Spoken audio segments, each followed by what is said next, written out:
زنا کیا ہے؟ اگر مرد ایک ایسی عورت سے صحبت یعنی کہ ہم بستری کرے جو اس کی بیوی نہیں ہے تو یہ زنا کہلاتا ہے۔ ضروری نہیں کہ ساتھ سونے کو ہی زنا کہتے ہیں، بلکہ چھونا بھی زنا کا ایک حصہ ہے، اور کسی پرائی عورت کو دیکھنا آنکھوں کا زنا ہے۔ زنا کو اسلام میں ایک بہت بڑا گناہ مانا گیا ہے، اور اسلام نے ایسا کرنے والے کی سزا دنیا میں ہی رکھی ہے، اور مرنے کے بعد اللہ اس کی سخت سزا دے گا۔ زنا کے بارے میں کچھ حدیث اور قرآن کی آیات دیکھیے۔ حضرت محمد صلی اللہ علیہ وآلہ وسلم نے فرمایا، مومن تو کوئی زنا کر ہی نہیں سکتا۔ اللہ تعالیٰ قرآن میں فرماتا ہے، اور دیکھو زنا کے قریب بھی نہ جانا، وہ بے حیائی ہے اور بری راہ ہے۔ زنا کی سزا اور عذاب: اگر زنا کرنے والے شادی شدہ ہو تو کھلے میدان میں پتھر مار مار کر مار ڈالا جائے، اور اگر کنوارے ہوں تو 100 کوڑے مارے جائیں۔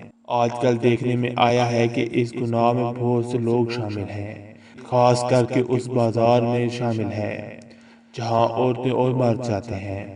کس کا ہاتھ کس کو لگ رہا ہے، کہاں لگتا ہے، کچھ معلوم نہیں ہوتا، چاہے لڑکا ہو یا لڑکی، اور پھر اس گناہ کو کرنے کے بعد اپنے دوستوں کو بڑی شان سے سناتے ہیں، بلکہ ان کو بھی ایسا کرنے کی رائے دیتے ہیں۔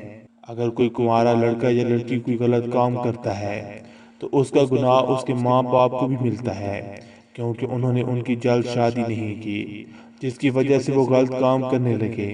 اور ایک جگہ اللہ نے قرآن میں فرمایا کہ پاک دامن لڑکیاں پاک دامن لڑکوں کے لیے ہیں۔ اس کا مطلب یہ ہے کہ اگر آپ اچھے ہیں تو اللہ آپ کو اچھی بیوی، اور خراب ہیں تو سمجھ لیجئے۔ جو بھی غلط کام کرتا ہے اس کی قیمت اس کے بچوں، ماں یا بہن کو اس دنیا میں ہی ادا کرنا پڑتی ہے۔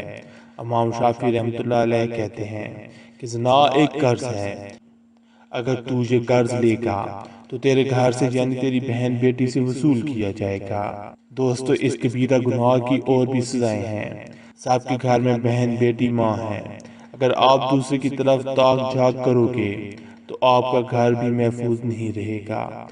اللہ ہم سب کو اس بڑے گناہ سے بچائے، آمین ثم آمین۔